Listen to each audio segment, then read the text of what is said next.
O preço médio de uma mensalidade num lar ronda os 1.850 euros, num país onde o valor médio das pensões de velhice não chega a 650.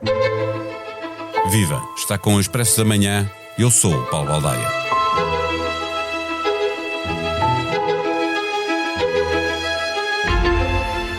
Num país em que 1/3 da população tem mais de 65 anos, o quarto ao nível da OCDE, Portugal é apenas o 28º no número de camas por milhar de idosos.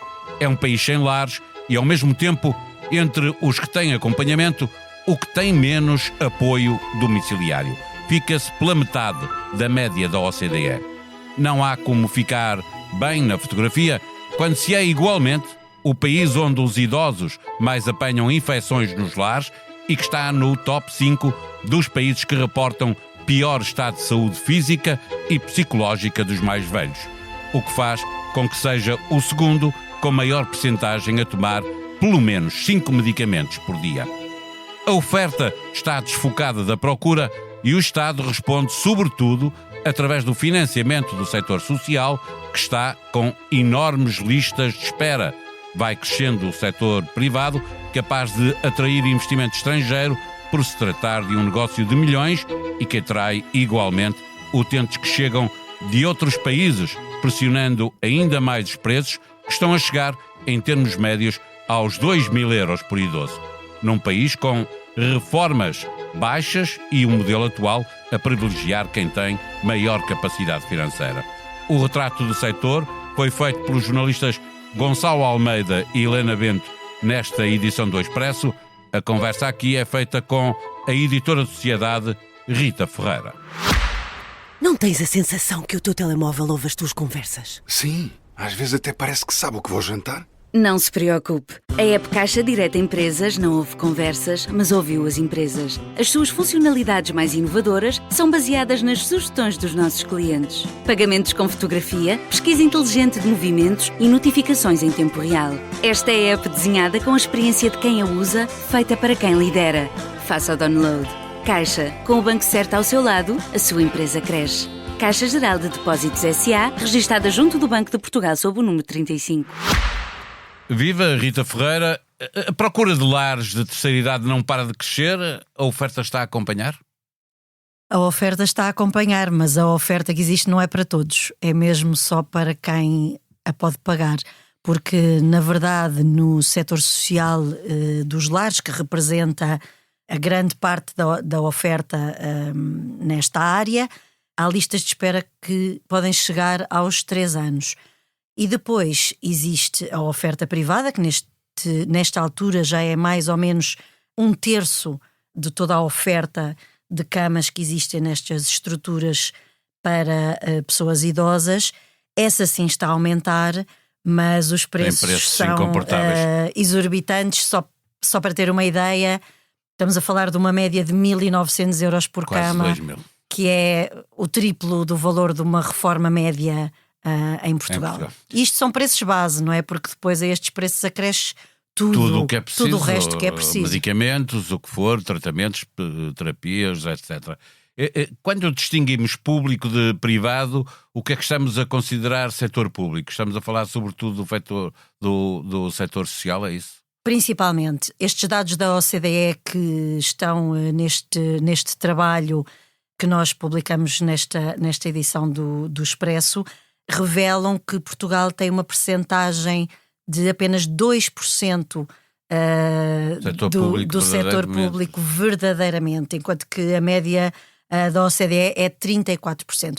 Existe aqui uma comparação que é com as creches. Na verdade, o Estado em Portugal não tem estruturas próprias nem para quem nasce, nem para quem está... Trabalha muito, financia o setor social. Está no fim da sua vida, não é? Portanto, há um grande investimento, o Estado paga ao setor social, que de facto tem esta estrutura montada pelo país inteiro, mas atenção, o Estado já está a pagar, e não é pouco, ao setor privado, porque como o setor social já não tem resposta, acontece que o Estado já começou também a pagar ao setor privado e só para ter uma ideia, em 2025 já foram 16,5 milhões de euros para o setor privado a partir do Estado, porque é a única forma de garantir lugares para as pessoas. Tu estavas logo no início da conversa a referir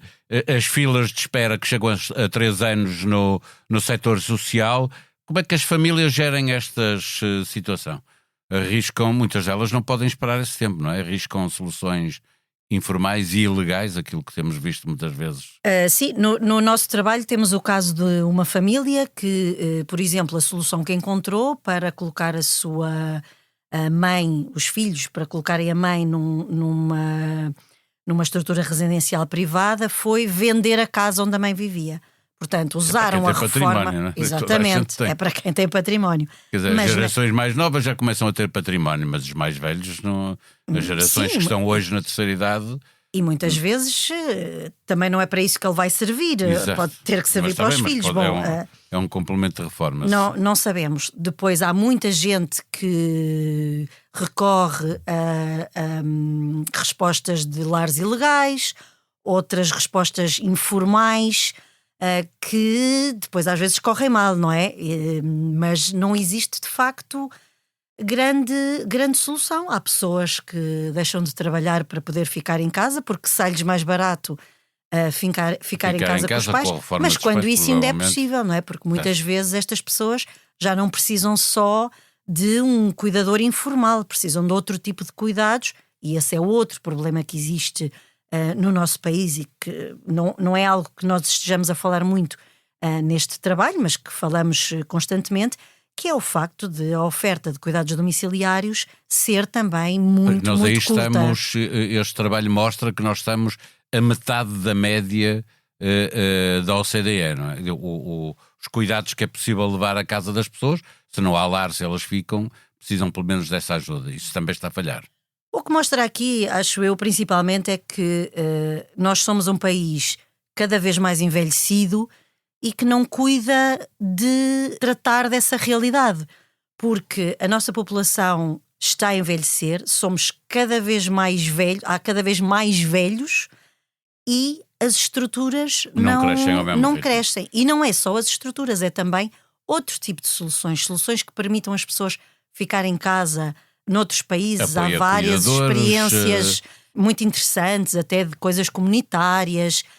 Já se vai vendo também em Portugal, mas mais uma vez é para quem pode, não é? É muito de nicho ainda, Sim. não é? E a questão é se existe ou não uma estratégia de facto para responder a este problema, que vai ser um problema cada vez maior. Tu estavas a falar do setor privado que vai crescendo a um ritmo ainda assim superior e dos valores que se pagam, que já andam perto em média de 2.000 euros. Isso significa que é mais fácil aqui atrair capital estrangeiro. Como é que está este mundo que chega de fora para entrar no negócio dos lares? Sim, uma das coisas que me surpreendeu na realidade foi perceber que a maior empresa a operar em Portugal neste setor é uma empresa francesa que se chama Emeis e que tem 24% da cota de mercado dos lares privados. Mas provavelmente também traz os utentes com eles. Pergunto. Não sei se traz os utentes com eles, mas a verdade é que os utentes estrangeiros já representam 1/3 dos clientes deste setor privado, porque de facto são, à partida, pessoas que têm reformas mais elevadas. Não sabemos quem eles são. Não sabemos se são pessoas que vieram para cá antes, já cá estavam a viver e depois decidiram continuar numa destas estruturas. Sabemos que é 1/3 que não são mas portugueses. Ainda são bastantes, de facto. Ainda muita gente. Os lares cobram valores altos e pagam bem a quem lá trabalha? Pergunto. É porque a notícia que nós vamos vendo não é essa, não é? Os salários não são grande coisa. Não? Sim, nós temos depois também uma parte do trabalho sobre os trabalhadores destas residências. São de facto pessoas mal pagas e com contratos muito precários. Segundo a OCDE, só 1/3 têm de facto contratos de trabalho. A maioria recebe valores que rondam o salário mínimo e nós temos uma uma história, um relato de uma mulher trabalhadora de um lar, uma mulher de 37 anos, numa IPSS, que trabalhava 12 horas por dia e recebia 600 euros por mês e que, na verdade, teve que sair. E isto é outro problema, que é, não só eles são mal pagos, e também por isso são poucos, são muito, muito poucos. Para termos uma ideia, em Portugal, por cada 100 idosos há 0,8 trabalhadores, portanto não chega a uma pessoa por cada 100. E na OCDE... Quer dizer, não estão todos nos lares, não é? Sim, mas na OCDE são 5. Sim, na claro. Noruega são 13. Portanto, existe de facto uma grave falha, não só na oferta de camas, nas estruturas, mas também nas pessoas que poderão e que são necessárias para cuidar. E que é importante que tenham formação. É um trabalho que não é... É muito importante que tenham formação. Exige alguma especialização. Isso quer dizer que com esta falta de mão de obra que há uma componente de trabalho de imigrantes muito significativa no setor? Há uma componente muito grande e é um bocadinho difícil às vezes contabilizar, porque como o trabalho é trabalho precário, nem sempre depois aparece nas estatísticas. As estatísticas dizem que eles são mais ou menos um quarto da força trabalhadora, mas a verdade é que se calhar qualquer um de nós que visite uma destas estruturas percebe que são muitos mais. E de facto a força, o trabalho imigrante está muito presente nos cuidados a idosos, tanto nas estruturas de residências, como também nos cuidados em casa. Para fechar a nossa conversa, esta conversa pode-se concluir que o setor público tem que entrar em força para resolver, não se vai conseguir resolver de outra maneira? Sem setor público forte? Não sei, quer dizer, o Estado pode continuar a preferir financiar do que tomar as rédeas desta situação. Era como eu dizia há pouco, nas creches é igual, não há creches públicas, não é? Só uma percentagem mínima. E é um grave problema, porque é muito difícil arranjar uma creche para uma criança até aos 3 anos. Já existe, já por lei... Qual é a solução aí? Pagar ao setor social, pagar ao setor privado. Já é obrigatório ter creches gratuitas, não é? Sim, mas não é garantido. E o que acontece é que o Estado continua, os governos continuam a preferir esta solução de pagar a quem já está no terreno. E pelos vistos, essa também é a opção para os lares de idosos, que claramente não é suficiente, não está a resultar.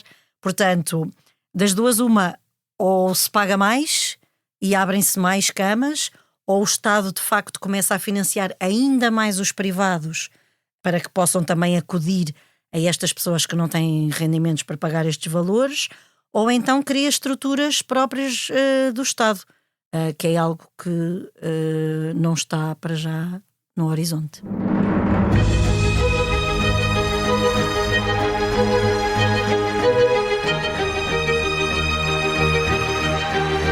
A sonoplastia deste episódio foi de Gustavo Carvalho. Sexta-feira, dia de nova edição do Expresso nas Bancas, disponível online em exclusivo para assinantes. Na manchete, a informação de que o Governo trava Museu do 25 de Abril, não libertando o espaço prometido, nem desbloqueando financiamento. Pressão de seguro para acordo na lei laboral incomoda PS e o GT. Presidente tenta evitar choque com o Governo. Presidente da Câmara de Alcácer do Sal queixa-se do atraso nas ajudas por causa das cheias do início de fevereiro. Quando chegarem, já não vamos conseguir salvar pessoas e negócios, diz Clarice Campos. Nós vamos voltar no domingo para uma conversa sobre quem está disposto a morrer por uma causa. Até lá, tenha um bom dia, um bom fim de semana.